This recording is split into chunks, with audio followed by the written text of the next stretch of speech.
الحمد لله نحمده ونستعينه ونستغفره ونؤمن به ونتوكل عليه ونعوذ بالله من شرور أنفسنا ومن سيئات أعمالنا من يهده الله فلا مضل له ومن يضلله فلا هادي له ونشهد أن لا إله إلا الله وحده لا شريك له ونشهد أن سيدنا مولانا محمدا أحمد عبده ورسوله أرسله الله تعالى إلى كافة الخلق بين يدي الساعة بشيرا ونذيرا وداعيا إلى الله بإذنه وسراجا منيرا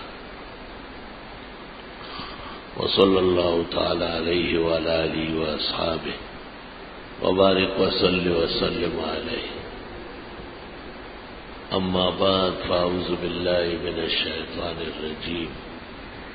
بسم الله الرحمن الرحيم. يا أيها الذين آمنوا ادخلوا في السلم كافة ولا تتبعوا خطوات الشيطان إنه لكم عدو مبين.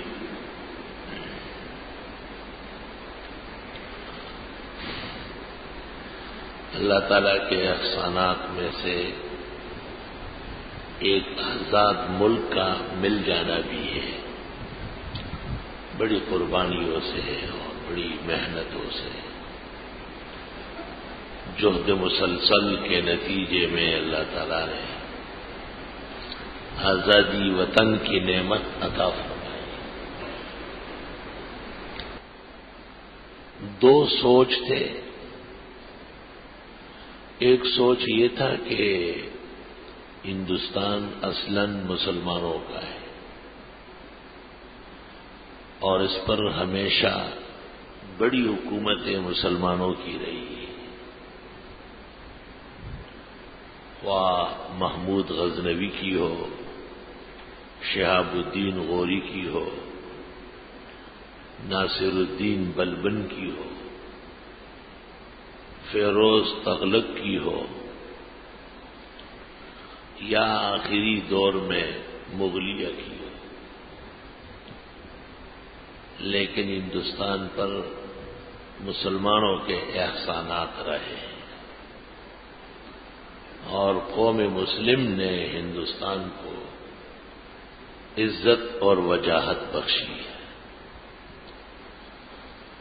لہذا انگریز ہٹ جائے اور مسلمانوں کی سلطنت بحال ہو جائے، اور مسلمانوں میں یہ ہمت ہے، یہ استقلال ہے کہ وہ بڑی سے بڑی قوم کو بھی اپنے زیر سایہ رکھ سکتے ہیں. ہندو اور سکھ اور دیگر اقوام امن کے ساتھ رہے. ایسی صورت میں مزید کسی ملک بنانے کی ضرورت نہیں تھی. ان حضرات کا یہ بھی خیال تھا کہ علیحدہ ملک بنانے سے شاید مسلمانوں کا نقصان ہو جائے. بہت ساری مساجد اور مدارس اور وہاں رہنے سہنے والے مسلمان وہ علاقے ضرور ہندوانہ تصرف میں آئے گی اور انہیں دیکھا نہیں جائے گا اور نہ چھڑایا جا سکے گا. چنانچہ وہی ہوا ہے. تکلیفیں تو ان کو بہت زیادہ دی گئی ہے. دوسری سوچ یہ تھی اور یہ ایک فکر تھی کہ مسلمان عقائد میں، نظریات میں، اعمال میں ایک مستقل قوم ہے. لہذا اپنے مذہبی روایات کے احیاء کے لیے اور اپنے دین پر عمل کرنے کے لیے ان کو علیحدہ وطن دے دیا جائے، علیحدہ ملک دیا جائے. یہ سوچ اور فکر اس وقت کم سمجھی جاتی تھی اور اس سے ہوس ملک معلوم ہو رہا تھا.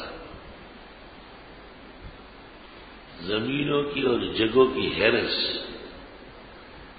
اور خوف پیدا ہو رہا تھا کہ کہیں ایسا نہ ہو کہ اس سے مسلمان علیحدہ وطن میں رہنے کے بجائے باہم مشتق ریبان ہو جائے۔ باپ جب مر جاتا ہے تو بیٹوں میں اختلاف اور نوعیت کا ہوتا ہے، ایک ایک چیز کا حساب ہوتا ہے۔ جب باپ زندہ ہوتا ہے تو بیٹے اپنی جگہ، بیٹی اپنی جگہ، بیوی اپنی جگہ، کیونکہ اس کے ہوتے ہوئے کوئی بھی وارث نہیں ہے، کوئی حقدار نہیں کسی چیز کا۔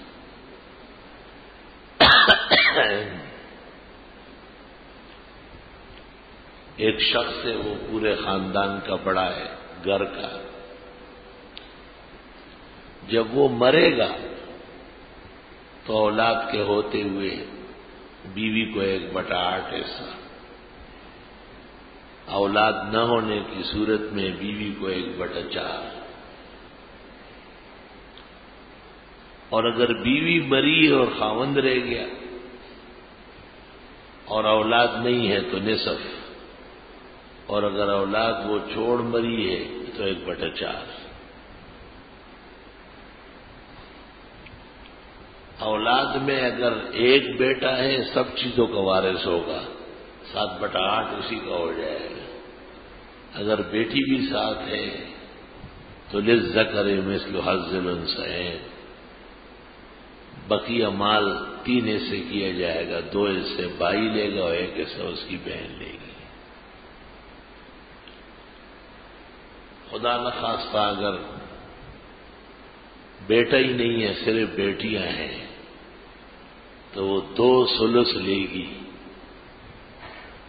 کل مال کے 3 حصے کر دیے جائیں گے، تو 2 جو ہے جیسے 6,000 میں سے 4,000، تو یہ 2 ثلث ہے، ہر 2,000 بقیہ کا تیسرا ہے۔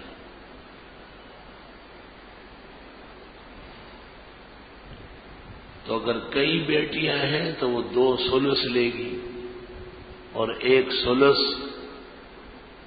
اگر مرحوم کی کوئی وصیت وغیرہ ہے تو اس میں نافذ ہو جائے گی، اور اگر وہ نہیں ہے تو مرحوم کے بہن بھائیوں کو لوٹایا جائے گا۔ ایسے بیٹے کے ہوتے ہوئے مرحوم کے بہن بھائیوں کا کوئی معنی ہی نہیں ہے، وہ کوئی وارث ہی نہیں۔ ایک ٹیڑھا پیڑا بیٹا بھی ہو تو رشتہ دار پیچھے دھکیل دیے جائیں گے، اور ایک لڑکا نہیں ہے اگرچہ 56 لڑکیاں ہیں تو وراثت بلا وجہ رشتہ داروں کو دی جا رہی ہے۔ اور اگر بیٹی 2 یا 2 سے زیادہ نہیں، ایک ہی ہے، فلحن نصف، تو مرحوم باپ یا مرحومہ ماں کا جو نصف جائیداد دولت جو کچھ جمع پونجی ہے، آدھا وہ لے گی اور آدھا پھر مرحوم یا مرحومہ کے رشتہ داروں کو۔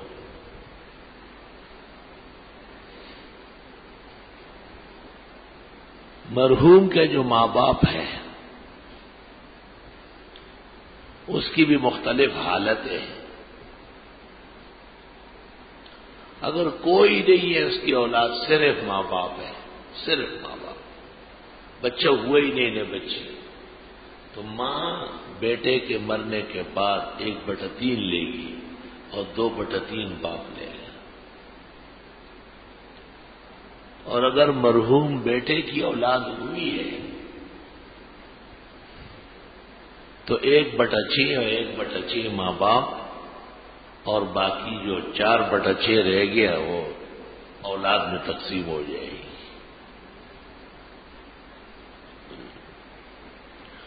مجھے پتا ہے کہ آپ کو یہ سمجھ بھی نہیں آئے گا اور یاد بھی نہیں ہوگا، لیکن میں تو اپنا مضمون صحیح کروں گا۔ میں نے بھی اس کو ممبر سے نہیں سیکھا تھا، پورے وراثت کے قاعدے اور ضابطے اور شریفیہ اور سعیدیہ پڑھا کر اور سراجیہ تب جا کر کے ہوا ہے۔ کسی زمانے میں جب کوئی مر جاتا تو قبر پر تقریر ہوتی تھی تدفین کے بعد، اور تقریر یہ ہوتی تھی کہ مرحوم والے جو عالم اٹھتا تھا اس کو کاغذ پہ رشتہ دار لکھ لیتے تھے کہ یہ لوگ ہیں، آپ قبر سے بیان کریں کہ ان میں کون وارث ہے کون نہیں ہے۔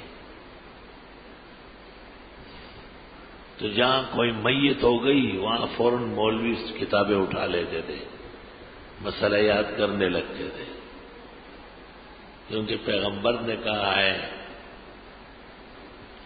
میں تو دنیا سے چلا جاؤں گا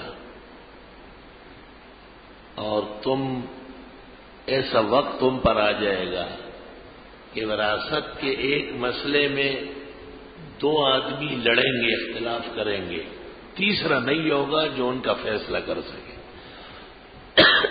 سب لوگ ایسے نالائق ہوں گے، ایسے جاہل ہوں گے، بے علم اور بے دین ہوں گے۔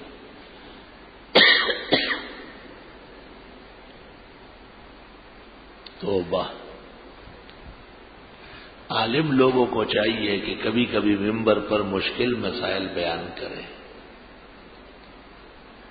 کسی نے سمجھ کے ہمیں کیا دینا ہے، کم از کم غیرتی لوگ، فہم و شعور رکھنے والے لوگ احساس پیدا کر لیں گے کہ یہ مرحلہ تو آنے والا ہے اور اس پر شریعت کے مطابق چلنا فرض ہے۔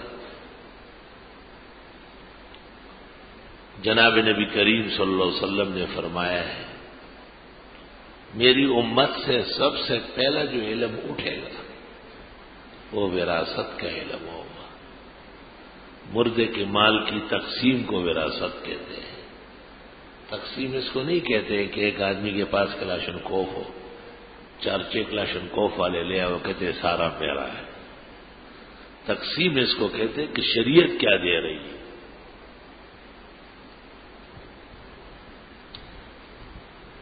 تو 2 حالتیں ہیں، ایک زندگی کی ہے، جب تک آدمی زندہ ہے اس کی زندگی میں اس کے مال اور دولت کا اس کے ساتھ کوئی شریک نہیں ہے۔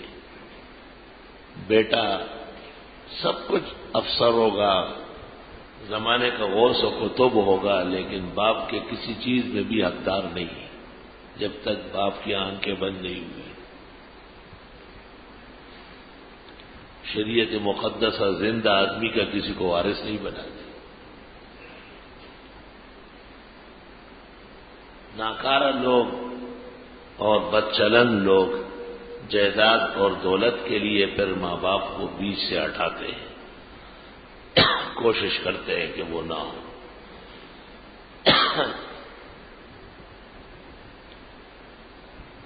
ایک باپ بیٹے کا جھگڑا تھا، مجھے جانا پڑا، تو بیٹے نے کہا کہ جو میرا بنتا ہے وہ مجھے دے دے۔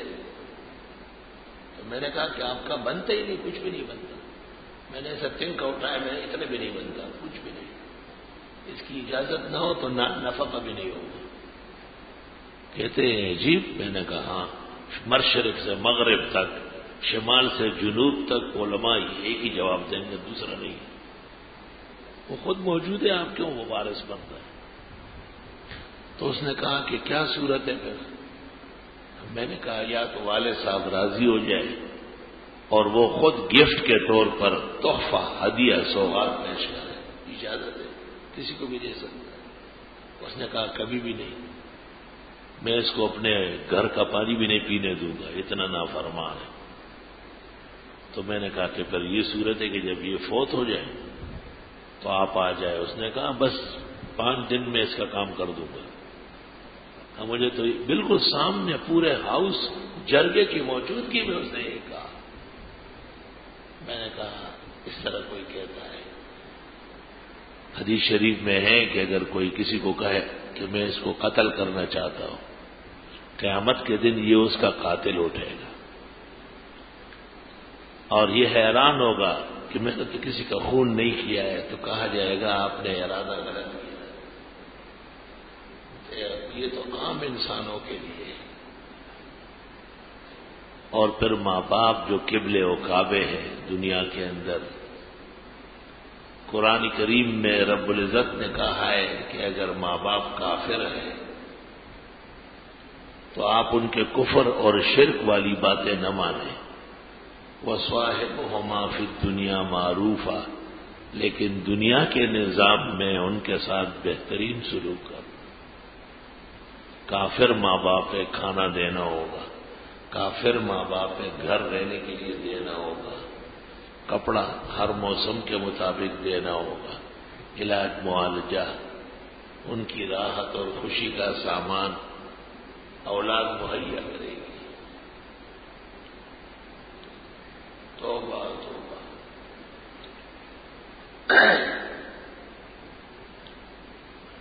ماں باپ کو اس بات کی اجازت ہے کہ وہ زندگی میں جائیداد تقسیم کر دیں۔ اس کی ممانعت آئی ہے کہ کچھ کو دے اور کچھ کو نہ دے۔ پچھلے جمعے کو میں نے ایک مثال میں کہا تھا یا اس سے پہلے کہ جس شخص نے اپنے بیٹے کو جائیداد دی اور پیغمبر سے کہا کہ آپ کی گواہی میں آپ نے کہا اور بیٹوں کو بھی دیا، انہوں نے کہا نہیں، فرمایا لا اشہدکم علی جور، گناہ اور ظلم پر مجھے گواہ نہ بنائے۔ گناہ اور ظلم کر رہا ہے آپ، تو مجھے کیا ضرورت ہے کہ میں تمہارے ناجائز کاموں کا شریک بنتا۔ اس میں مسئلہ ہے کہ جس طرح ہم خود گناہ نہیں کرتے، اس طرح گناہگاروں کی مدد بھی نہیں کریں گے، نامناسب کاموں کی بھی مدد نہیں کریں، اعلی کار نہ بنے، اس کو دور رہے اس سے۔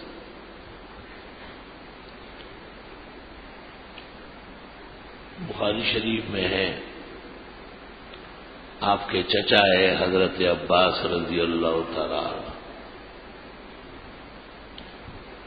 آپ ان کا بڑا احترام کرتے تھے اور آپ فرماتے تھے العم سنو الاب، چچا تو باپ کا نمونہ ہے، باپ نہ ہو تو باپ کی پیاس چچے سے بجھ جاتی۔ اور خالد بن ولید نے ایک موقع پر حضرت عباس کو کوئی سخت جملہ کہا تھا، نبی کریم صلی اللہ علیہ وسلم کو پتہ چلا، آپ نے خالد بن ولید جیسے جرنیل کو بلایا اور آپ نے فرمایا واپس کافر ہونا چاہتے ہو کیا؟ نبی کے رشتہ داروں کو ایسی باتیں کوئی کر سکتا ہے؟ پھر فرمایا تمہیں معلوم نہیں یہ میرا چچا ہے اور چچا باپ کا قائم مقام ہوتا ہے۔ اور ایک روایت میں ہے کہ آپ نے خالد بن ولید کو کہا کہ جس وقت آپ عباس کو یہ جملہ کہہ رہے تھے تو جہنم تجھے جلانے کی اجازت اللہ سے مانگ رہی تھی، میں درمیان میں نہ ہوتا تو تجھے یہی آ کے پکڑ لی تھی۔ اتنے شدید ناراض ہوئے۔ اما تدری انہ عم النبی، تمہیں پتہ نہیں وہ نبی کا چچا ہے؟ جب آتے جاتے تھے تو حضرت بڑے خوش ہوتے تھے، دیکھتے تھے، کہتے عباس عمی، عباس میرے چچا ہیں۔ عمروں میں بہت تھوڑا فرق تھا، اور عباس بھی عجیب تھے۔ جب کسی نے پوچھا آپ بڑے ہیں عمر میں یا رسول اللہ صلی اللہ علیہ وسلم، فرمایا بڑے وہی ہیں، عمر میری زیادہ ہے، نبی سے کون بڑا ہو؟ فرمایا ہوا اکبر منی، وہ بڑے ہیں، وہ انا اسن منہ، عمر میری کچھ زیادہ ہے۔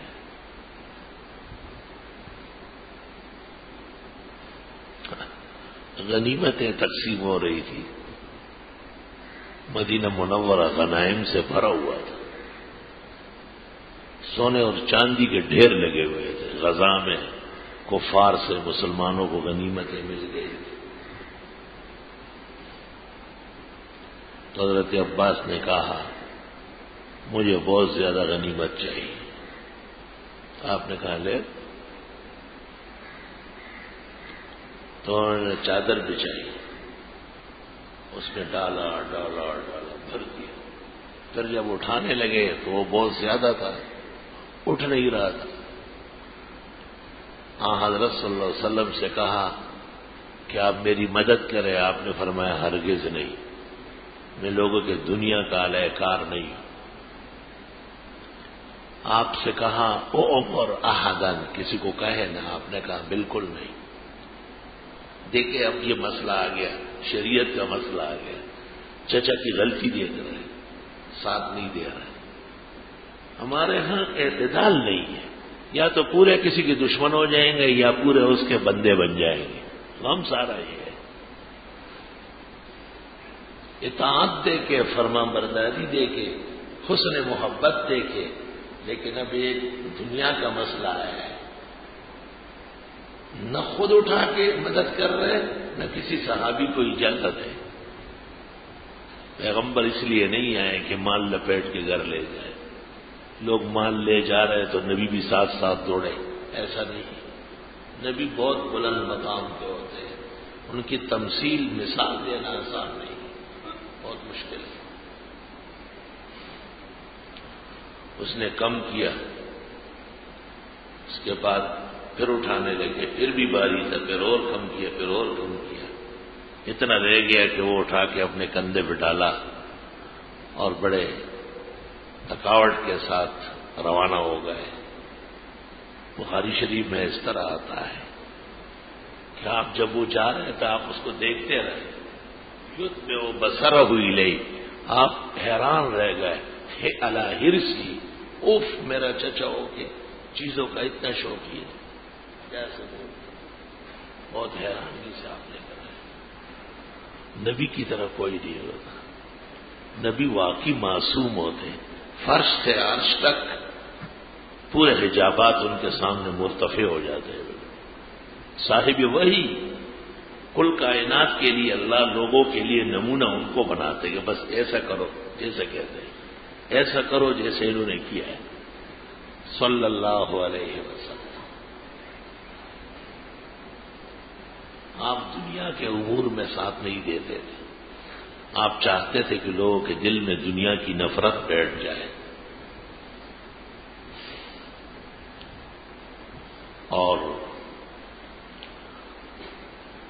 مہاجرین جنہوں نے مکہ مکرمہ سے مشرکین سے تنگ آ کر مدینہ منورہ اختیار کیا تھا، وہ بڑے پریشان ہوتے تھے. مدینہ منورہ کے لوگوں نے ان کو گھر دیے، کھجورے دیے، باغات دیے. پھر جب غنائم آتے تھے اور فتح ہوتی تھی تو آپ ان کو مہاجروں کو چیزیں دے دیتے اور فرماتے تھے انصار کی جائیدادیں اور زمینیں چھوڑو، ان کے گھروں سے نکل جاؤ. اتنا زبردست پالیسی ہے آپ کی، آپ فریم ہے. جب کچھ نہیں تھا کہا ان کو سب کچھ دے دو، دے دیا. اب جب مال و دولت آنے لگی تو آپ مہاجرین کو دینے لگے، اور مہاجرین کو ساتھ ساتھ کہا کہ اب انصار کے باغات چھوڑو، اپنی ان کی کھجورے ان کو واپس کرو. وہ منتیں کرتے تھے کہ حضرت ہم نہیں لیں گے. آپ نے کہا یہ میرا فیصلہ ہے، اس کو چھوڑ، میں ان کو دنیا کا حریص نہیں بننے دوں. یہ بھی رکھے اور وہ بھی رکھے، یہ بھی رکھے. نہ اب آپ کی توفیق ہو رہی ہے. ایسا دن آیا کہ ایک مہاجر بھی ایک انصاری کے درخت کے نیچے بیٹھنا برداشت نہیں کرتے تھے کہ انہوں نے تنگی کے عالم میں بہت کیا ہے، وہ بہت تھا اور ضرورت نہیں. آپ کی رضائی ماں ہے، ام ایمن نام ہے. آپ نے ان کو بھی کسی کے درخت دیے تھے کھجور کے، اور اس کی حاصل ام ایمن کی ہوتی تھی. بخاری شریف میں ہے. آپ نے ام ایمن کے باغات کو چھڑوا کر اصل انصاری کو دے دیے. ام ایمن بڑی زورور تھی، نبی کی ماں تھی، روحانی اور رضائی، دودھ جس نے دودھ پلایا تھا ان میں ایک ام ایمن بھی ہے.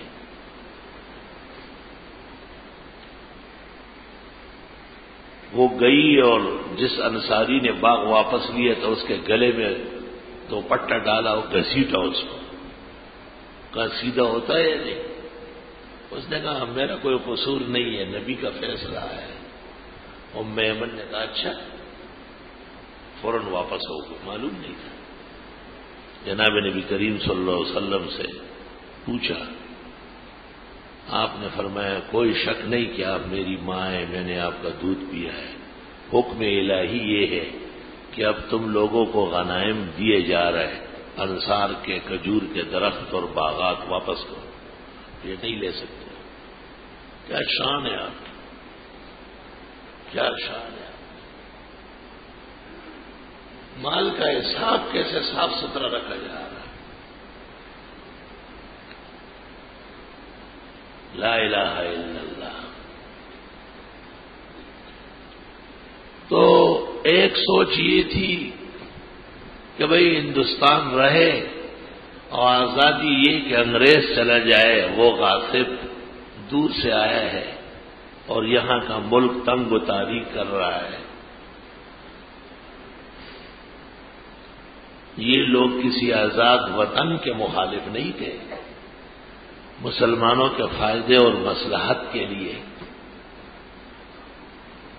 اس میں خطرہ محسوس کرتے تھے کہ ملک علیحدہ ہو جائے گا تو بہت سارے مسلمان ہندوؤں کے ہاں پس جائیں گے اور وہ ان کے رحم و کرم پر ہوگا۔ اور وہ آپ کو پتا ہے کہ کیا ہوا ہے دنیا کے اندر، بیان نہیں ہو سکتا۔ بیان کرنے کے لیے دل گردہ چاہیے، بڑی ہمت چاہیے۔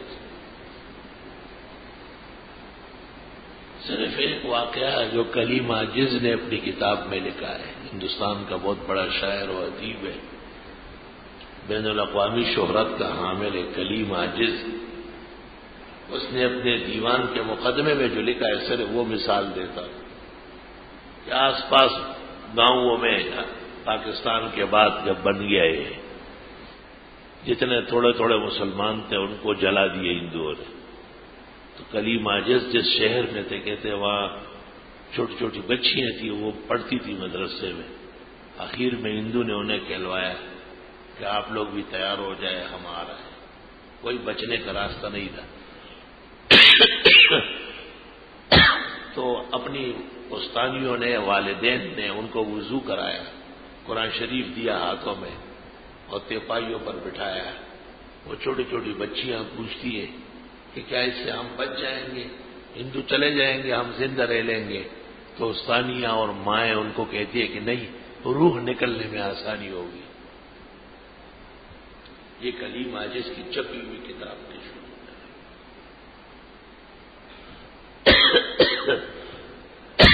جشن منانے والوں، وہ خون، وہ معصوم بچیوں کی آوازیں اب بھی فضا میں محفوظ ہیں۔ جشن منانا بہت آسان ہے، لیکن جشن جاننا بہت مشکل کام ہے۔ اور وہ پاکستان جو مغربی اور مشرقی پر مشتمل تھا، وہ اب صرف مغربی ہے اور وہ بھی ٹمٹما رہا ہے۔ ایک صوبے میں باقاعدہ علیحدہ ترانہ، علیحدہ آواز، علیحدہ نعرے لگنے شروع ہو گئے اور ان کو ایسا کرنے پر مجبور کیا گیا۔ چاہا یہی جا رہا ہے کہ ایسا ہو جائے۔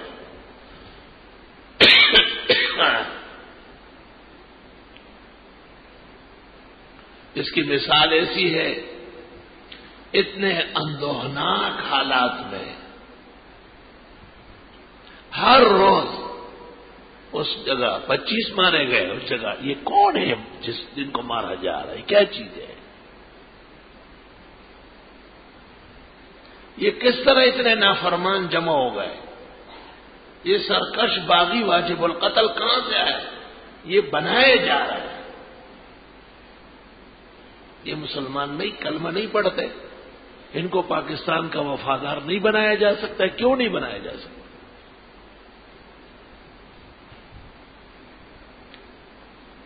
افسوس، صد افسوس، ایسے حالات میں جبکہ مشرقی پاکستان نقشے سے مٹ چکا ہے اور اس کی جگہ بنگلہ دیش بن چکا ہے، اور مغربی پاکستان جو چھوٹا سا ملک ہے، 4 صوبوں پر مشتمل، ان کے بعض صوبوں میں پاکستان کے خلاف نعرہ لگ رہا ہے، لگ نہیں رہا ہے، لگایا جا رہا ہے۔ ایسی صورت میں جشن آزادی منانا اور اس پر بغلے بجانا یہ ایسا ہے جیسے کسی کے ماں باپ دونوں کی لاشیں گھر کے کمرے میں پڑی ہوئی ہو اور بیٹا باہر ڈانس کر رہا ہو کہ میری شادی ہو رہی ہے، جیسے اس بیٹے کو کوئی بھی وفادار نہیں کہے گا۔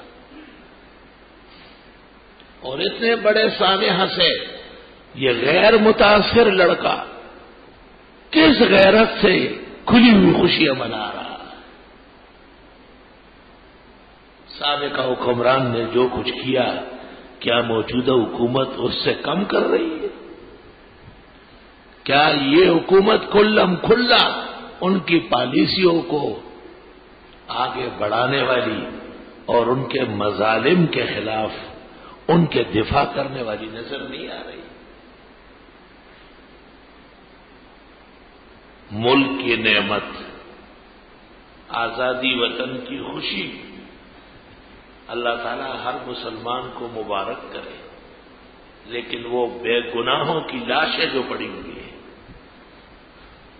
اور بے گناہ بغیر کسی جرم کے جو پاکستان کا جسد آدھا کاٹ کر اس طرح پھینک دیا گیا اور آدھے پر فخر کیا جا رہا ہے اور اس کے ایصال ثواب اور اس کے صدمے کا نام لیوا کوئی موجود نہیں ہے۔ یہ جشن آزادی کا اپنی خوشیوں کے اعتبار سے کامل نہیں ہے، اس میں کچھ تکلیف کا مرحلہ بھی نظر آتا ہے،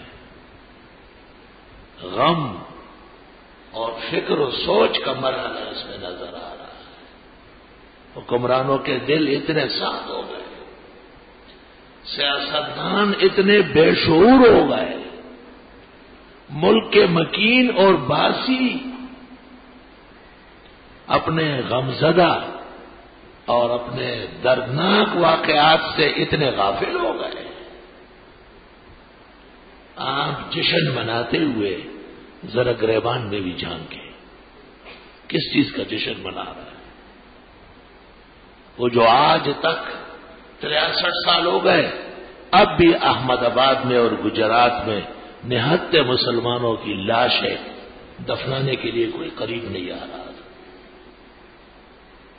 ان کا جرم کیا تھا؟ پاکستان اور یہاں کے مسلمانوں سے ہمدردی کا اظہار، خوشی کا اظہار، اور وہاں کے ایک وزیر کا یہ بیان آن ریکارڈ موجود ہے کہ ہندوستان کے مسلمان باغی ہیں، یہ یہاں بیٹھ کر کے پاکستان کا نعرہ لگاتے ہیں، ان سے خوشی ہو رہا۔ مسلمانوں کا ایک جذبہ ہوتا ہے، ان کا یہ خیال ہے کہ یہ خالص اسلامی اسٹیٹ ہے، ہمارے مسلمان بھائی ہے، یہ ان کا نام تک نہیں لیتے اور یہ کہتے ہیں کہ جی ہم کسی کے اندرونی معاملات میں دخل نہیں دیتے۔ اگر ان معاملات میں دخل دے دیتے تو آج اجمل قصاب کے قصے میں پاکستان کو پوری دنیا میں رسوائی نہ اٹھانی پڑتی۔ یہ کہنا اقوام عالم کے ایجنڈے میں موجود ہے کہ ہمارے کلمہ گو مسلمان آپ کے ملک میں، آپ کے ملک کے حقدار ہیں، رہنے کا آئین ان کو حق دیتا ہے، لہذا ان کے ساتھ ظلم نہ کرے، مگر یہ کبھی بھی نہیں کہتے، کبھی بھی نہیں کہتے۔ اور ایک مسلمان خاتون کو پردے کے جرم میں عدالت کے اندر چھلی کر دیا گیا اور اس کو بچانے کے لیے خاوند آگے بڑھا تو وہاں کے فورس نے مارا، پوری دنیا نے ناراضگی ظاہر کی، ہمارے ملک میں اس پر ایک جملہ نہیں کہا، دکھا دیا مجھے کوئی ایک جملہ نہیں کہا۔ ان دہشت گرد طالبان نے، ان انتہا پسندوں نے اور ان کی آنکھوں کے کانٹوں نے بیان دیا کہ ہم ان کے بدلے میں اتنے لاکھ اتنے ہزار آدمی ان کے ماریں گے۔ وہ ایک پردنشین مسلم عورت اور اس کا مسلمان خاون، ان کی لاشیں کتنی دیر تک عدالت کے دروازے پہ پڑی رہی۔ بلاد عرب کے بادشاہ اور ان کے عملے کی غیرت پر بھی افسوس ہے کہ صرف اپنے سفیر کے ذریعے ایک بیان دلایا، یہ مسئلہ تو قرآن کا ہے، یہ صرف وہ خاتون قتل نہیں ہوئی تھی، یہ قرآن پر حملہ ہے۔ قرآن میں ہے یا ایھا النبی قل لازواجک و بناتک و نساء المؤمنین، اے پیغمبر آپ عورتوں کو، بیویوں کو، بیٹیوں کو کہے یدنین علیہن من جلابیبہن، اپنے اوپر بڑی چادر اور بور کے ڈالیں، قرآن کا ہو۔ اور دنیا کے حکمرانوں میں یہ غیرت نہیں ہے کہ یہ بیان دے کہ ہمیں دین کے بارے میں مغرب کوئی املا نہ کرائے، کوئی احکامات نہ دے، ہم اپنے دین پر اپنی آزادی سے عمل کریں گے۔ بس یہ ان کو کہتے ہیں ہم بہت اچھے ہیں، ہم بہت زیادہ آپ کے پیارے ہیں، بس آپ کے سائے میں پل رہے ہیں، آپ بتائیے اور کتنے ارب ڈالر دیں گے آپ۔ جب لالچ اتنا سوار ہو کہ نہ عزت کا خیال، نہ ملک کی حفاظت کا خیال، نہ ملک کے مکینوں کی عزت و آبرو کا خیال، نہ عالم اسلام کے وقار اور تقدس کا خیال، تو ایسے حکمرانوں سے نہ حکمران بہتر ہے۔ وہ ایک خاتون، اس کا خاون مر گیا تو لوگ تعزیت کے لیے آئے جیسے دستور ہے۔ ایک دو دن گزر گئے، وہ اٹھ کے چلی گئی کسی کام سے۔ کسی نے کہا ہم تعزیت کے لیے آئے، آپ کا خاون مرا ہے، آپ کہاں گئی؟ کہا کون سا خاون؟ کہا وہ پرسوں مرا نہیں۔ کہا میں حیران ہوں کہ تم مجھے تعزیت کرنے آتے ہو، مبارکباد دینے نہیں آتے۔ پہلے میں ان کے لیے بھی روٹی تلاش کرتی تھی اور اپنے لیے بھی، اب کم از کم اپنے لیے تو 2 گلیوں سے کام ہو جاتے، پہلے 4 گلیوں میں جاتی تھی۔ اس زمانے کے حکمران اس خاون کی طرح غیرتی ہے۔ ملک کے لوگ، ملک کے مکین آگ میں کھڑے ہیں۔ کیا کیا جا رہا ہے؟ آنکھ جو کچھ دیکھتی ہے لب پہ آ سکتا نہیں، محو حیرت ہوں کہ دنیا کیا سے کیا ہو جائے۔ جشن آزادی مبارک ہو ان خون اور ان لاشوں کے ساتھ، حکمرانوں کے بے انتہا ظلم اور بربریت کے جھولیوں کے ساتھ آپ جشن منا رہے ہیں۔ آپ قوم کو پیغام دے کہ اپنے ملک کو بچانے کے لیے فکر کرے۔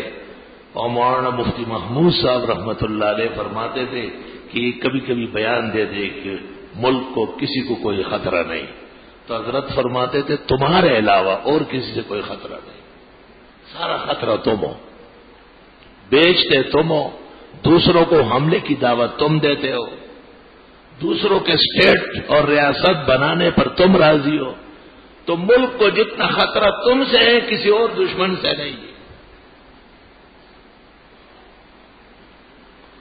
پاکستان مشرقی نقشے سے اڑ گیا، آج اس کے وجود کا کوئی اتا پتہ نہیں ہے۔ پاکستان کے چھوٹے چھوٹے صوبے، ان میں کشمکش شروع ہے، دنگ فساد۔ ہمارے شہر کراچی میں کوئی ایک دن دکھائے جس میں 10 سے 30 تک ناحق قتل نہ ہوئے ہو، یہ کون کراتا ہے؟ اگر حکومت کہے کہ ہمارا نام غلط لیا جاتا ہے اور ان کی شہ نہیں ہے تو اس کا نوٹس کیوں نہیں لیا جاتا ہے؟ کسی روڈ پر ناحق بکری ماری جائے، کسی کی گائے کسی کے ٹرک کے نیچے آ جائے، کسی کا چھوٹا سا بچہ کسی گاڑی کے ساتھ زخمی ہو جائے، کتنی دنیا جمع ہوتی ہے، کتنا افسوس کیا جاتا ہے۔ لیکن آج سب سے ارزان مسئلہ، آسان کام، وہ انسانوں کی جان لینا ہے۔ فَإِلَى اللَّهِ الْمُشْتَكَى۔ بخاری شریف میں جناب نبی کریم صلی اللہ علیہ وسلم کا ارشاد ہے، ایسا زمانہ آ جائے گا کہ لا يدري القاتل بما يقتل، قاتل قتل کرے گا پتہ نہیں چلے گا کہ یہ کیوں قتل کر رہا ہے، خود اس کو پتہ، قتل کے بعد پوچھے گا میں نے کیوں قتل کیا، ولل مقتول بما یقتل، اور نہ مقتول جانے گا کہ مجھے کیوں مارا، میں نے کیا کیا ہے۔ جب واقعات ہو جاتے، حادثات ہو جاتے، تو پھر ایک سرکاری ذمہ دار کہتے ہم تحقیق کر رہے ہیں۔ اب تحقیق کس بات کی کر رہے ہیں؟ کہ میرے قتل کے بعد اس نے جفا سے توبہ، ہائے اس زود پشیماں کا پشیماں ہونا۔ کیا بے وقت کے بیانات، بے وقت کے فیصلے، بے محل باتیں کہی جا رہی ہیں۔ اللہ تعالی پوری دنیا میں اسلام اور مسلمانوں کی حفاظت فرمائے، اور ہمارے اس بچے کچے ملک کی حفاظت فرمائے۔ اول ان کو حکمرانوں سے، پھر بدضمیر سیاستدانوں سے، پھر قتل اور غارت گری کے ایجنٹوں سے، امن کو تخت و تاراج کرنے والے عناصر سے، اور لوگوں کی عزت و آبرو سے کھیلنے والے ناکارہ ظالموں کے شر اور مفاسد سے رب العزت موجودہ پاکستان کو محفوظ فرمائے۔ آہا، ہم اور آپ کبھی بھی ملک کے بدخواہ نہیں ہو سکتے۔ ہمارا قرآن پر ایمان ہے، اور قرآن میں ہے کہ کافر اپنے ملک کا دشمن ہوتا ہے۔ یخربون بیوتہم بایدیہم، وہ اپنے ہاتھوں سے اپنے گھر کو تباہ کرتے ہیں۔ تو مومن، مسلم اور عالم اور ان کے قدردان و صحبت نشین، وہ ہر گھڑی ہر دم اپنے ملک کے خیر خواہ اور ان کی حفاظت اور ان کے سرحدات اور ان کی عزت اور ان کے تمام توانائی کی حفاظت و نصرت کے لیے دست بدعا رہے گی۔ لیکن جن لوگوں کو نہ قرآن سے واسطہ، نہ ایمان سے واسطہ، نہ دینی تعلیم کو وہ ضروری سمجھتے، ان کے خیال میں بس جس مکر و فریب سے چند دن بڑھ جائے وہی ان کی کامیابی کا راز ہے۔ معاذ اللہ واستغفر اللہ۔ اپنے ملک سے وفاداری، ہمارے فقہاء نے ایک قاعدہ لکھا ہے، آپ اس قاعدے کو ذرا سن لیں۔ وہ فرماتے ہیں کہ ایک شہر میں جتنے بھی لوگ رہ رہے ہیں وہ شہری حفاظت میں ایک جیسے ہیں۔ ایک ملک میں جتنے لوگ رہ رہے ہیں وہ رہنے سہنے کے حقوق میں برابر ہے۔ کوئی کسی کو یہ نہیں کہہ سکتا ہے کہ آپ یہاں نہ رہے فلاں شہر میں چلے جائیں، وہ وہاں کے رہنے والوں کو یہ نہیں کہہ سکتے کہ یہ جگہ چھوڑ کے وہاں چلے جائیں۔ یہ اور لوگوں کی تعلیم ہے، اس کا پروپیگنڈا ہے۔ اور اس کی دلیل کیا پیش کی؟ دلیل یہ پیش کی کہ اگر کراچی کے باہر کوئی سیلاب آنے لگے یا ایک ایسی آگ لگ جائے کہ اگر وہ 24 گھنٹے میں نہیں بجھائی گئی تو اس کے بعد پوری کراچی اس آگ میں جلس جائے گی، تو فقہاء لکھتے ہیں کہ آپ یہ اعلان کریں گے کہ صرف مسلمان لوگ آ جائیں اور لوگ ہی جاتے، اس اعلان پہ لعنت ہو۔ یہ عقل کی بات ہے؟ آپ کہیں گے تمام مکین شہر کے باسی یہاں رہنے والے، بھلا رات کو کوئی فقیر رات گزارنے آیا وہ بھی آئے اور ہمارا ہاتھ بٹائے تاکہ ہم آگ بجھانے میں اور شہر کو نقصان پہنچانے والے سیلاب کے روکنے میں کامیاب ہو جائے۔ جناب نبی کریم صلی اللہ علیہ وسلم کی خدمت اقدس میں آپ کے زمانے مبارک میں جب مکہ مکرمہ فتح ہوا، مشرکین یا مسلمان ہو گئے یا وہاں سے چلے گئے،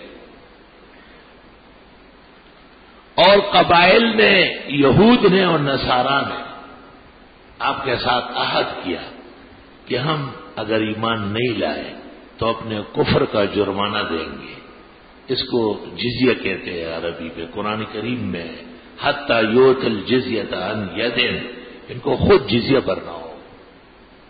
اسے ہم بل بھرتے، مختلف ٹیکس بھرتے، اور اگر دیر ہو گئی تو ڈبل ہو جائے گا اور نقصان ہو جائے گا۔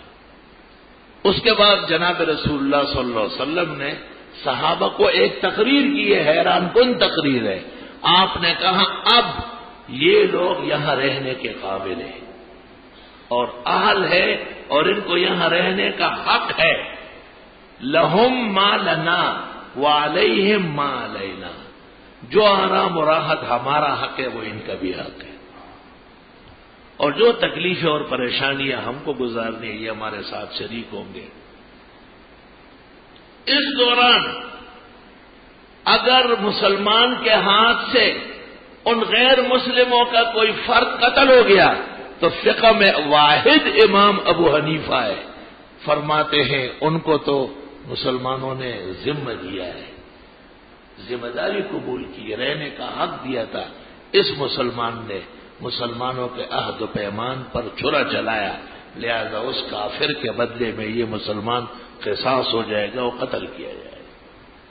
غلط کیا ہے، اس نے اسلامی نظام پر حملہ کیا ہے، اسلامی ابدی صداقتوں کو زخم پہنچایا ہے. اس لیے ملک میں ملک کے رہنے والے شہری حیثیت سے رہنے اور انسانی حیثیت سے سب برابر ہوں گے، سب برابر ہوں گے. البتہ جن جن مسائل میں بہت ہی زیادہ ان کی طرف سے زیادتی ہے ان کی اجازت نہیں ہوگی. مثلا کوئی مجوس رہ رہا ہے، مجوس آتش پرست، ان کے نزدیک بڑا بیٹا اپنی ماں کے ساتھ نکاح کرتا ہے، اسلام نے منع کر دیا کہ یہ نہیں کرو گے، یہ غلط ہے، یہ انسانیت کے خلاف ہے.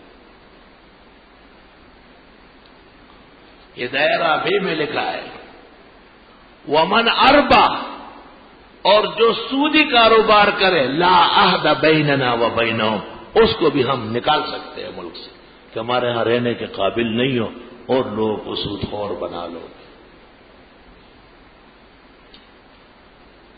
دو باتیں، ماں کے ساتھ نکاح، اسی طرح بیٹی بہن ان کے ساتھ یہ برداشت نہیں، یہ نہیں ہو سکتا، یہ ہمارے امن میں نہیں آ سکتا ہے، اس سے پیچھے ہٹنا پڑے گا اس کو. یہ اسلام کی ابدی نعمتوں کو نقصان دے رہی ہے. اور دوسرا سود، اس کی اجازت کافر کو بھی نہیں ہے. باقی الخمر لہم کاللبن لنا، وہ اپنے ہاں شراب بنائے اور پیے جیسے ہم اپنی گائے اور بھینس کا دودھ پیتے پیے. والخنزیر لہم کالشاۃ لنا، اپنے محلے میں وہ کافر اپنے علاقوں میں اپنے پالے ہوئے خنزیر کو کاٹے کھائے.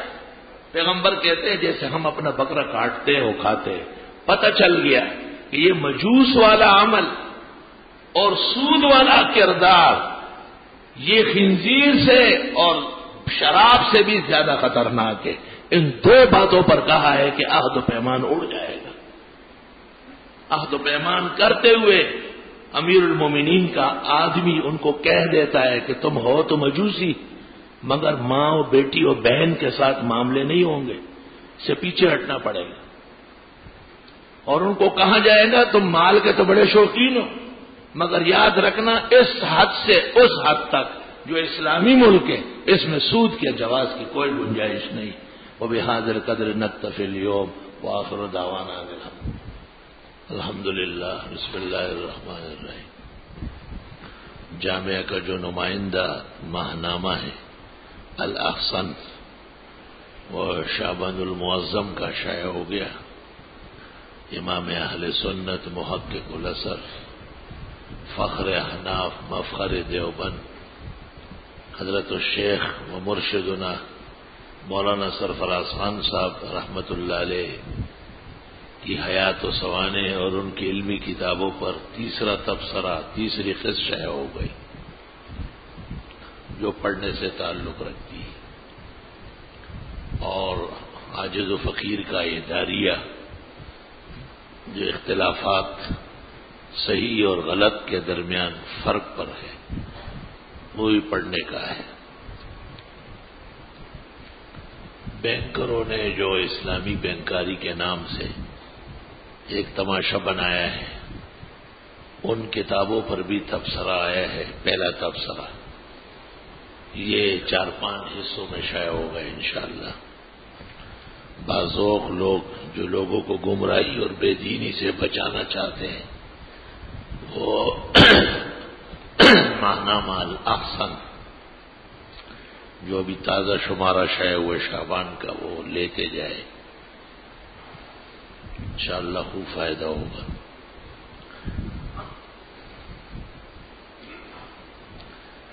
شوال کے 6 روزے درست اور تحقیق یہ ہے کہ یہ مکروہ ہے. اس پر چونکہ ہمارا رسالہ ہے احسن المقال فی کراہیت صیام 6 شوال.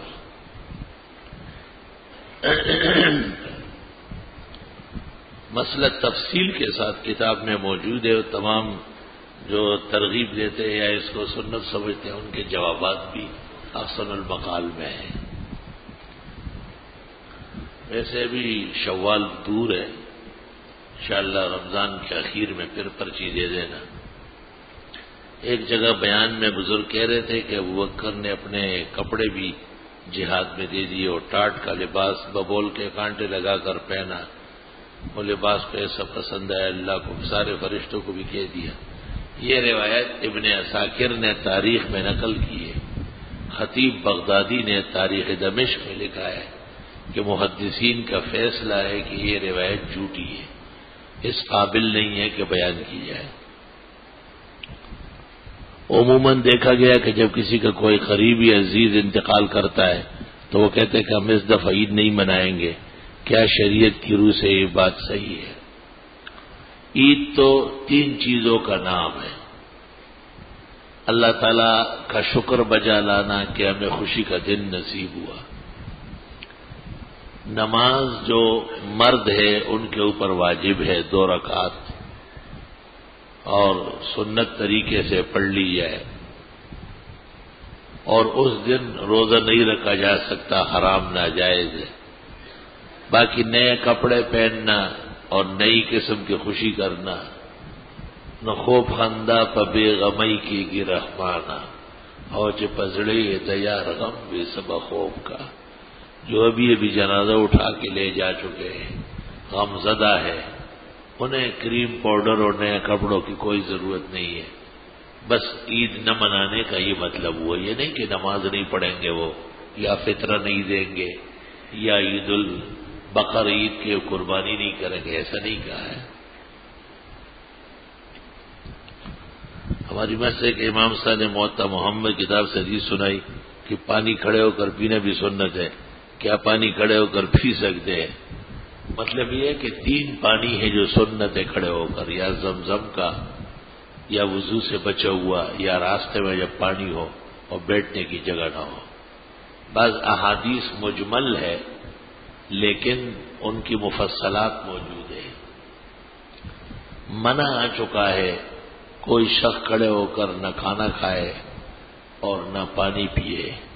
اس لیے موطا محمد کی جو روایت ہے وہ معول ہے کہ یہ ان پانیوں میں سے ہیں جو کھڑے ہو کر، جیسے زمزم، جیسے ما بقی من الوضوء، جیسے ماء السبیل.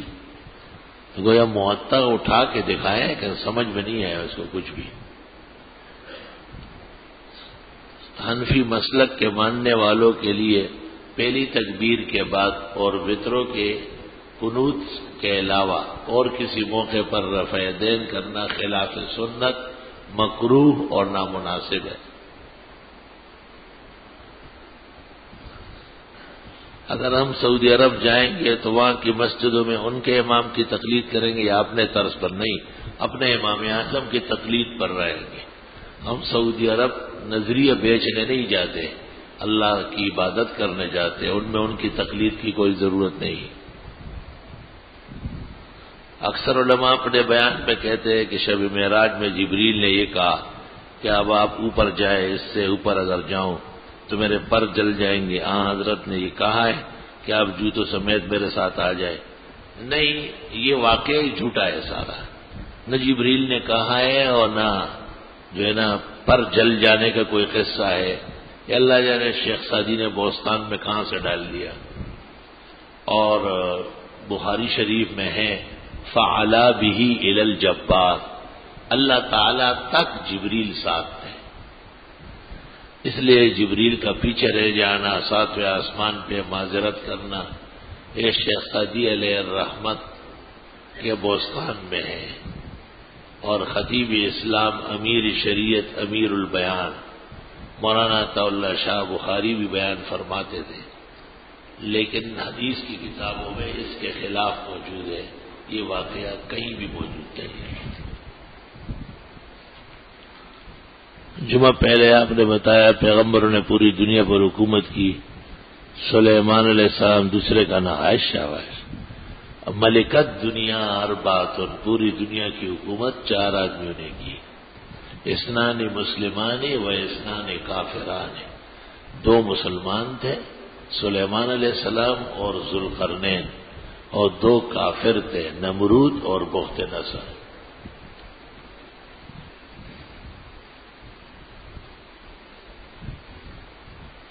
اپنے حافظے کا علاج کر لے، اپنے حافظے کے لیے کوئی دوا کھائے، آپ سارا حافظہ الٹا ہے آپ کا۔ کیا کوئی ایسی حدیث ہے جس میں داؤد علیہ السلام نے جنتیوں کو زیور پڑھ کر سنائے؟ زبور یہ روایت ہے کہ حضرت داؤد خوش آواز بہت زیادہ تھے، زبور پڑھیں گے یا قرآن، دونوں روایتیں ہیں۔ ایک روایت میں ہے کہ قرآن شریف سنائیں گے، حضرت صلی اللہ علیہ وسلم سورہ یاسین پڑھ کر سنائیں گے یا سورہ رحمان، دونوں ہیں۔ کوئی بزرگ محفل میں آ جائے تو اس کی تعظیم میں کھڑا ہونا کیسا ہے؟ امام مولانا انور شاہ صاحب نے فیض الباری میں منع کیا ہے، اور حکیم الامت مولانا شرف علی صاحب نے حفاظات یومیہ میں لکھا ہے، اس پر اجماع ہے کہ بزرگوں کے تعظیم میں کھڑے ہو سکتے ہیں۔ البتہ صحابہ کہتے ہیں کہ پیغمبر کی آمد پر ہم نہیں کھڑے ہوتے تھے، کیونکہ پیغمبر منع فرماتے تھے، اس لیے اس میں علماء کا اختلاف ہو گیا، لیکن درست اور صحیح یہ ہے کہ قیام ضروری نہیں ہے، اگر شرک اور بدعت سے پاک ہو تو کوئی حرج نہیں۔ باپ کی وہ اولاد جو دوسری بیوی سے ہو، کیا لکھا ہے؟ پردہ ان سے ہے۔ باپ کی وہ اولاد جو دوسری بیوی سے ہو، جو دوسری بیوی سے ہو، تیسری سے ہو، باپ کی تو اولاد ہے، یعنی باپ شریک بہن بھائی پردہ نہیں، ماں شریک بہن بھائی آپس میں پردہ نہیں۔ سفید ٹوپی پہننا سنت ہے یا کالی سفید؟ سندھی ٹوپی پہننا مکروہ ہے؟ نہیں، سندھی ٹوپی بھی ٹوپی، کیا بات ہوئی؟ سندھیوں کے پیچھے پڑ گئے؟ بیچنے کی نیت سے زمین لی ہے، سال گزرنے کے بعد کیا جائیداد پہ زکوٰۃ نہیں ہوا کرتی؟ اگر بیوی پردہ نہیں کرتی تو کیا زبردستی کرنا چاہیے؟ جی ہاں، آہستہ آہستہ، بہت زیادہ زبردستی نہیں، آہستہ آہستہ اپنے مسئلے پہ قائم رہو۔ کیا اب یہ بات درست ہے کہ آپ نے اپنی زندگی میں کبھی اذان نہیں دی؟ مشہور یہی ہے کہ اذان بلال کی سنت ہے اور امامت آپ کی سنت ہے، لیکن ایک روایت جلال الدین سیوطی نے الحاوی میں نقل کی کہ آپ نے ایک سفر میں خود اذان دی۔ جائے نماز کو دھوتے وقت اگر اس کا پانی غسل خانے میں گر جائے کوئی حرج نہیں۔ ہمارا ایک مکان ہے جو والدہ کے نام ہے، والدہ حیات ہے، میں وہ مکان والدہ کی اجازت سے بیچ کر دوسرا مکان خریدنا چاہتا ہوں، باقی رب اپنے کاروبار میں استعمال کروں، کیا مجھے ایسا کرنے کے لیے والدہ کے علاوہ باقی بہن بھائیوں سے میں بھی آپ کی پرچی پر حیران رہ گیا ہوں کہ جب والد موجود نہیں ہے، صرف والدہ ہے، تو والد کے موجود نہ ہونے کے بعد تو والدہ 1/8 کی مالکہ ہے، 7/8 تو بیٹوں اور بیٹیوں میں تقسیم ہو، ان کا حصہ ہے، تو اس کی اجازت 1/8 میں مؤثر ہے، 7/8 میں بقیہ بہن بھائیوں کی اجازت چاہیے۔ والدہ کیسے مالک ہو گئی؟ یہ کوئی نئی شریعت آ گئی؟ والدہ تو ان کے ہاں مالک ہی ہوتی ہے، وہ تو ابا کی بھی مالک ہوتی ہے، مگر شریعت یہ باتیں نہیں مانتی۔ ان کے ہاں تو تمام کڑانگار جو ہے وہ والد صاحبہ کا ہے. والد صاحب تو اس وقت تک تھے جب نوکری پر تھے، اب تو ریٹائر ہے یا مر چکا ہے، وہ برابر ہے. اس لیے شریعت میں والدہ کا اختیار اپنے مال پر ہے، خاون کا جو بچا ہوا ان میں سے 1/8 پر ہے. اللہ تعالیٰ آپ کے علم میں اضافہ فرمائے. جو شخص بالکل پیچھے نماز پڑھ رہا ہو کہ اس کا آگے سے گزرا جا سکتا ہے، اس طرح سوال نہ کرے، غلط سوال کیا ہے. آپ یوں سوال کریں کہ ایک آدمی پوری مسجد چھوڑ کر قصدن اس جگہ میں جا کے کھڑا ہوا ہے جہاں سے لوگوں کو گزرنا ہے، اس کے سامنے گزرے، وہیں گناہگار و مجرم ہے. سوال کرنے کا طریقہ سیکھ لیں آپ. میرے پوتے کے لیے دعا فرمائے اللہ اس کو چلنے پھرنے کے قابل بنا. آمین. خواب میں دیکھا دشمن سے لڑتے لڑتے اسلحہ ختم ہو گیا، گرفتاری سے بچنے کے لیے اپنے پیٹ میں چھری بار بار مار رہا ہوں مگر موت نہیں آ رہی. توبہ. کسی گناؤنے عمل میں مبتلا ہے، ناکارہ اور فضول کام میں لگے ہوئے، جس سے توبہ نہیں کی ہے تو ہلاکت ہو جائے گی. میرے 2 رشتہ دار 4 مہینے سے غائب ہے، آپ سے دعا کہ اللہ تعالیٰ خیر و عافیت سے لے آئے. صدقہ فطر کا مقدار کتنا ہے؟ 3.5 کلو آٹا جو آپ استعمال کرتے ہیں اس کی جو قیمت بازار نرخ بنتی ہے وہی ایک شخص کا فطرہ ہے. عیدین کے دن نماز اشراق 50 کس وقت ہے ہی نہیں. عید کے دن نماز اشراق یا چاش پڑھنا گناہ کبیرہ اور ناجائز ہے. ملکوتی نلکوں میں گندا پانی صاف کرنا ایسے پانی سے وضو ہے. مطلب یہ ہے کہ کہیں گندا اور صاف پانی مل رہا ہے، اگر واقعی مل رہا ہے تو پھر دیکھنا یہ کہ پانی پر نجاست کا اثر ہے، کوئی رنگ بو ذائقہ، اگر کچھ نہیں ہے تو معاف ہے، اور اگر ہے تو پھر ناقابل استعمال ہے. اگر کوئی آغا خان اسپتال ملازم ہوتے کیا اس کی کمائی جائز ہے؟ جائز تو ہوگی، خدمت کا عوض لیتا ہے، البتہ غیرت کے منافی ہے ایسی جگہوں میں کام کرنا. میں نے کچھ رقم اپنے بیٹے کے شادی کے لیے رکھی ہے لیکن سال گزر گیا، زکوٰۃ فرض ہو گئی. نماز پڑھتے وقت قبلہ کا رخ کس حد تک درست ہونا چاہیے؟ پورا 100%. لیکن اگر غلطی آ گئی 45 زاویے تک غلطی معاف ہے، اس سے آگے اگر غلطی ہو رہی ہے تو پھر نماز واجب الادا ہے. ہماری مسجد میں نماز کی صفحے بچھی ہے، وہ کچھ بڑی ہے. امام کہتے ہیں سجدے کی جگہ اگر ایک ہاتھ سے کم ہو تو چل جاتی ہے. صحیح کہہ رہے ہیں. درود شریف 100 مرتبہ پڑھنے سے 30 حاجتیں دنیا کی 70 حاجتیں آخرت کی پوری ہوتی ہے. کیا لیٹے ہوئے شخص کے اوپر سے کسی کے پلانگنے کا اگر ضرورت ہو ورنہ نہیں؟ حلال جانور میں جو 7 چیزیں حرام ہیں اس میں کھیری اور بٹھی بھی ہے. پتہ نہیں ہوگی وہ تو کسائی سے معلوم کرنا پڑے گا. صحیح بخاری میں کوئی حدیث ہے جس کے مطابق رمضان کے علاوہ جمعے کا روزہ اکیلے رکھنے، بخاری شریف میں ہے لا یصومن احدکم یوم الجمعہ الا یوما قبلها او یوما بعدها، کہ صرف جمعہ کوئی روزہ نہ رکھے، یا ایک دن پہلے رکھے یا ایک دن بعد میں. لیکن امام مالک نے موطا میں اس کے خلاف کہا ہے، اور انہوں نے کہا جب سے ہم نے ہوش سنبھالا ہے ہم نے مکہ مکرمہ اور مدینہ منورہ میں مسلمانوں کو جمعے کا روزہ رکھتے دیکھا ہے. علماء دین کہتے ہیں کہ امام مالک کی بات زیادہ قوی ہے. رافضی کہتے ہیں کہ در منصور میں ابن عباس سے روایت ہے اللہ رحم کرے عمر پر، امت پر، متے کی رحمت تھی، اگر عمر منع نہ کرتے تو زنا کی ضرورت ہی نہیں تھی. یعنی یہی متا زنا تھا نا، تو حضرت عمر نے متا منع کیا یعنی زنا کو روک لیا ہے. یہ روایت ٹھیک نہیں ہے.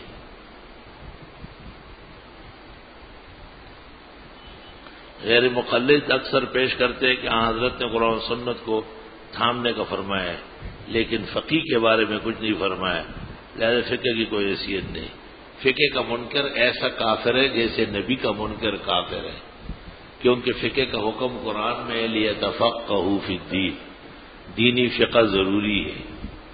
نبی نے کہا فقیہ واحد اشد علی الشیطان من 1000 عابد، ایک فقی کی ضرورت ہے، 1000 پیروں فقیروں کی ضرورت نہیں ہے۔ اور آپ نے فرمایا جس کے ساتھ اللہ احسان کا ارادہ کرے اس کو فقہ کا علم دے دیتا ہے، چونکہ غیر مقلد عذاب الہی کے شکار ہے، اس لیے وہ فقہ و فقہا کے منکر ہے۔ حضرت نے کسی موقع پر رفع یدین کیا تھا اور ترک بھی کرنے کا بھی کبھی حکم دیا ہے، رفع یدین ترک ہو چکا ہے۔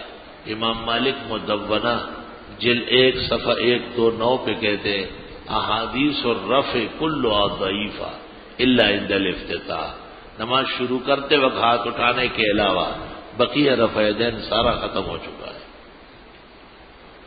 جو لوگ کرسی پر یا زمین پر بیٹھ کر نماز ادا کرتے ہیں ان کو سجدے کی ادائیگی کے لیے اپنے ہاتھوں کو سجدے کے اشارے کے لیے آگے کرنا چاہیے، گھٹنوں سے آگے ہوا ہوا میں، یہ غلط بات ہے۔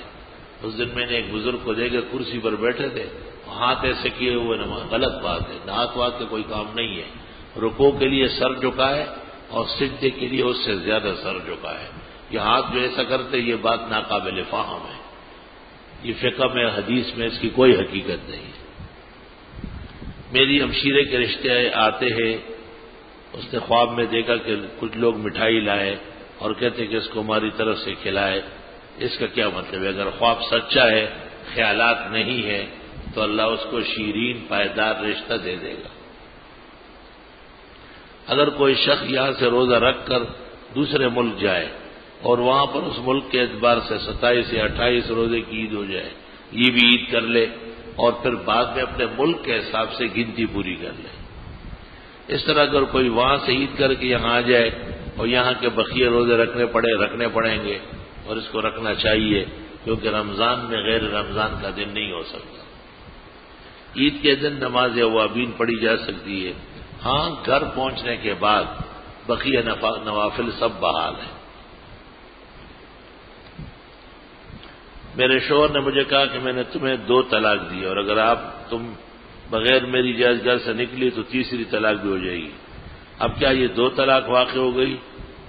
آپ نے یہ نہیں کہا کہ آپ گھر سے نکلی یا نہیں، اپنا حال نہیں بتا رہی۔ آپ کے خاوند نے کہا اگر تو گھر سے نکلی تو تجھے تیسری، تو نکلی یہاں آرام سے بیٹھی رہی، یہ تو ہو ہی نہیں سکتا کہ آپ نہیں نکلی ہوگی، 15-20 دفعہ تو ویسے ہی نکلتی ہے۔ رجوع ہو سکتا ہے، اگر طلاق 3 پورے نہیں ہیں تو پھر رجوع ہو سکتا ہے۔ طریقہ کار رجوع کا کیا ہے؟ بس آپ کو محبت سے قریب کرے، ایک ہاتھ بوسہ لے لے، یا ویسے کہے کہ میں پیار کرتا ہوں یا آپ کو بیوی بنا رکھنا چاہتا ہوں۔ تیسری طلاق کس صورت میں واقع ہوگی؟ جب آپ گھر سے باہر نکل کے کبڈی کھیلنے جائے گی۔ ایسا جامع میں دورہ تفسیر کا طالب، میری والدہ 8-10 سال سے کمر کے درد میں مبتلا ہے، اللہ تعالیٰ انہیں صحت شفا عطا فرمائے۔ کیا فطرہ شعبان اور رمضان میں بھی ادا کر سکتے ہیں؟ جی ہاں، پیشگی دے سکتے ہیں۔ میرا بانجا تقریباً 2 ماہ سے لاپتہ ہے، جس کا نام حافظ منظور ہے، اللہ صحت و شفا سے، عافیت و خیر سے لے آئے۔ بیوی بچے گھر میں بیمار رہتے ہیں، ایک بچی بھی انتقال کر گئی، بہت پریشان ہوں۔ جب سے دیوبند سے تعلق ہے، اہل بدعت اور روافض طرح طرح کے پروپیگنڈے بتاتے ہیں، ہم بہت کمزور لوگ ہیں، امتحان برداشت نہیں کر سکتے۔ بہرحال اللہ پاک آپ کی ہمت بڑھائے اور آپ کی حفاظت فرمائے۔ روزگار کے لیے بیرون ملک جانے کے خواہش مند ہوں، اللہ تعالیٰ آسان فرمائے اگر اس میں ایمان اور دنیا کا فائدہ ہے۔ الحمدللہ رب العالمین، نستغفرک اللہم ونسألک السلام والعافیہ، لا الہ الا اللہ وحدہ لا شریک لہ، لہ الملک ولہ الحمد وعلی کل شیء قدیر۔ جنہوں نے اپنے مرحومین کا ذکر کیا، اللہ ان کی مغفرت فرمائے۔ جو گم ہو چکے ہیں، لاپتہ ہو چکے ہیں، اللہ آرام راحت عافیت خیر سگالی سے لے آئے۔ جن کے بیماران ہیں اللہ صحت شفا دے، جو کسی اور درد اور کرب میں مبتلا ہے اللہ ان کی حفاظت فرمائے۔ اللہ تعالیٰ ان کو اپنے خاص فضل و احسان نصیب فرمائے۔ اللہ تعالیٰ مسلمانوں کی دنیاوی، دینی، انفرادی اور اجتماعی پریشانیاں دور فرمائے۔